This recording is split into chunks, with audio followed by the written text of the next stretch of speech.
no caso, nos orientar?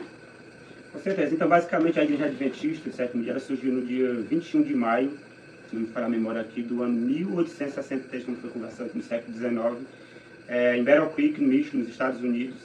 E a Igreja Adventista ela tem como única regra de fé e prática a Bíblia. Então, é como você fez a pergunta aí, essas 5 pequenas perguntas, e eu vou procurar responder todas em um só, englobando todas as questões.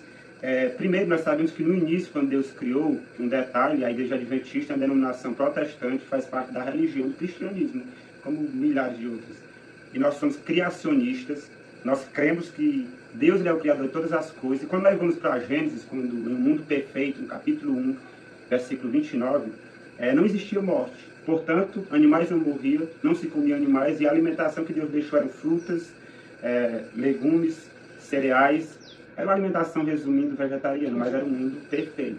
Sim. Só que posteriormente nós sabemos pela história, e todos os cristãos sabem, em Gênesis 3, que houve uma queda, os seres humanos caíram em pecado, desobedeceram a ordem de Deus, e Deus ele permitiu que fosse adotado mais a erva do campo, que a princípio não tinha no Éden, até para tratar, para cuidar contra as doenças que passariam a existir, que também não existiam em um mundo perfeito.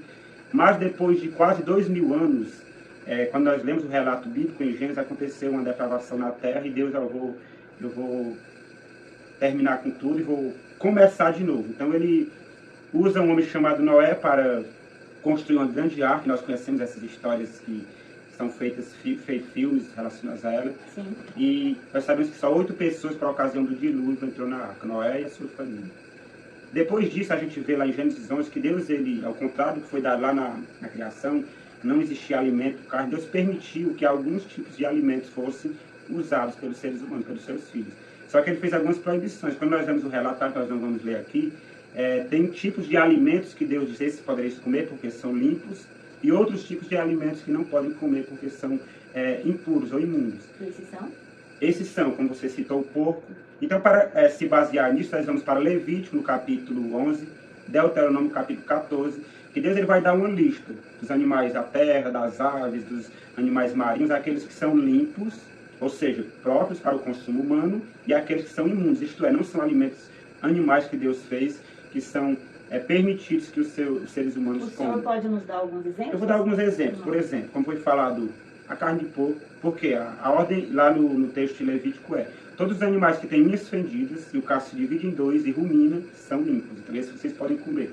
Por exemplo, a vaca tem unhas fendidas, o cacho se divide e ela rumina. Você fica resmoendo aquela comida. Então, é um alimento, uma carne considerada limpa e própria ao consumo. Dos rios e dos mares, todos os que têm escama e barbatanos também são considerados limpos, nós podemos comer. Por exemplo, os peixes de couro, camarão, lacosta, essas coisas, são todos considerados imundos. Isto não é a Igreja Adventista do sétimo dia que diz, é a palavra de Deus. E repito, como nós, como adventistas, temos a Bíblia como a nossa única regra de fé, doutrina e prática, então, assim diz o Senhor, está assim. Então, esses alimentos eles são proibidos. São pecado comer eles, à luz da palavra de Deus. Tanto é que quando nós vemos lá no relato, Deus fala, são abominação todo o que, não só comer, mas até tocar nesses tipos de alimentos. Então, muitos creem que Jesus aboliu essas leis, existe uma explicação para isso, não vou entrar nesse detalhe, mas à luz da Bíblia, não. Aí está a questão da alimentação vegetariana, que como eu falei no princípio, era a regra para todos os seres humanos, mas Deus permitiu o ser humano que se habituou a comer carne, nós sabemos como que é a história do ser humano, mas a Igreja Adventista, como eu falei, que ela surgiu no ano de 1863, ela veio de um grande desapontamento de várias denominações existentes ali na época nos Estados Unidos, foi no ano de 1844. E com as 6 doutrinas básicas dessa igreja, 28 crenças, nós temos a crença de número 18, que é a crença do dom de profecia. Ou seja, Deus ainda falaria por intermédio de profetas.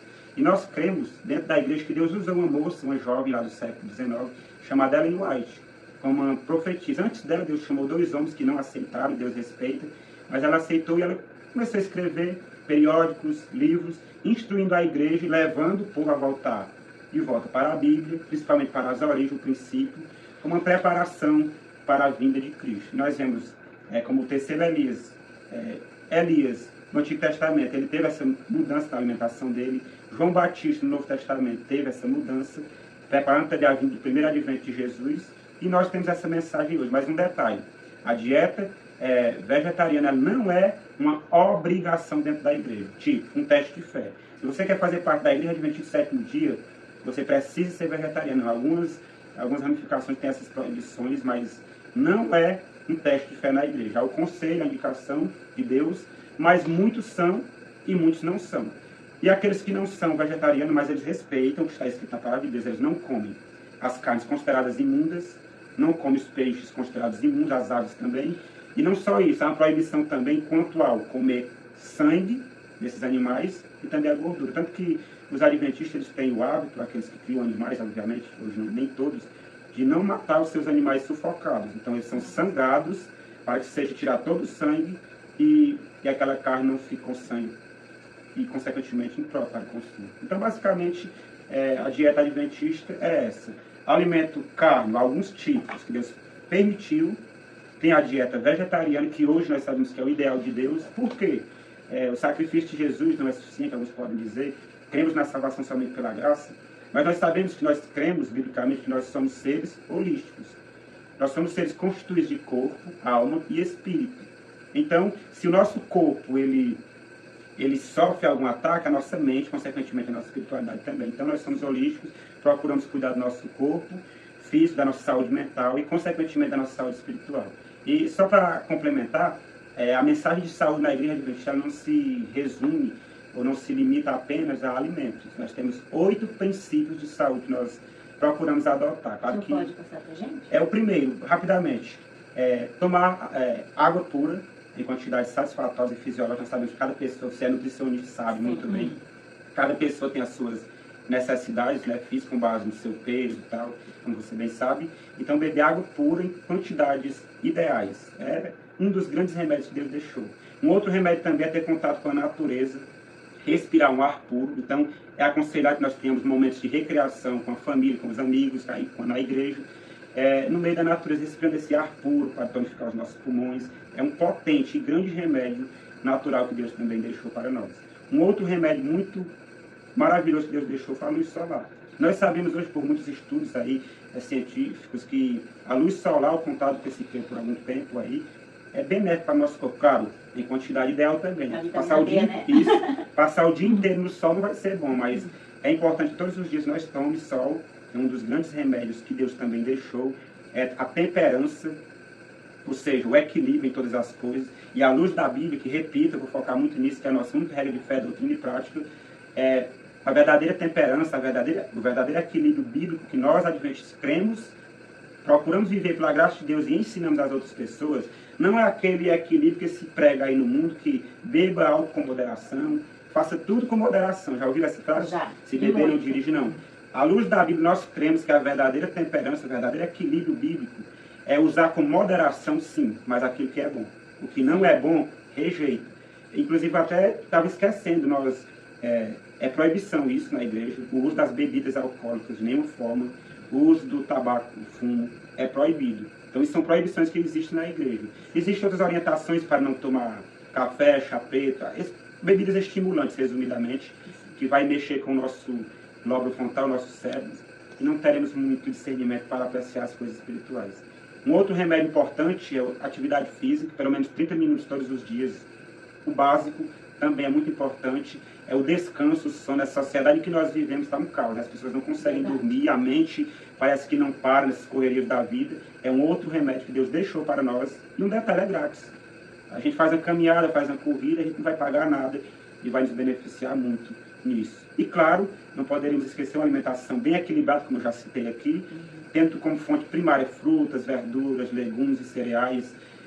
As pessoas que comem carne, comer com moderação, e dos alimentos limpos que Deus permitiu, não é pecado, mas a prioridade, o ideal, é essa alimentação vegetariana, bem diversificada, e para fechar com chave de ouro, claro, confiança no poder divino. Então, basicamente, é isso que a igreja adventista crê e prega. E um detalhe, todos os que fazem isso, com sabedoria, com a ajuda do alto, sem extremismo nenhum, todos eles são beneficiados. Físico, mental e espiritual. Então, é basicamente isso. Podemos falar aqui muitas outras coisas, mas basicamente é isso. A dieta é o estilo de vida. Tem uma pergunta, inclusive, se é uma dieta exclusivamente ou é um estilo de vida, melhor dizendo. Então, eu respondo. é um estilo de vida, porque dieta se muda. Sim. Por exemplo, se eu quero emagrecer, se eu quero engordar, se eu quero ganhar mais músculo, eu vou seguir uma dieta tal aqui. Então, quando eu consigo o objetivo, o que é que eu faço? Eu paro. Mas quando é um estilo de vida, não existe mudança. É algo que é para ser seguido para a vida até que Jesus venha. Nossa, que ótimo, viu? Eu, na verdade, acho que eu estava buscando o estilo, né? Estava no estilo, buscando, na verdade, a minha saúde. Mas agora, conhecendo isso daí, eu vou eliminar esses alimentos, com certeza. E eu você até sugiro, depois você lê, não sei se você já deve ter lido, Levítico, capítulo 11, todo capítulo, Deuteronômio, capítulo 14, todo capítulo, e lá vai falar sobre todos os animais, dando nome de um por um ali, eu acho que vai ser bem mais legal. E meditar e também. nada melhor, né? Que o Deus Todo-Poderoso para afirmar isso pra gente. Com certeza. Olha. Então que Deus abençoe. Amém. Espero ter Muito respondido. obrigada, Luciano. Nossa. Eu que agradeço.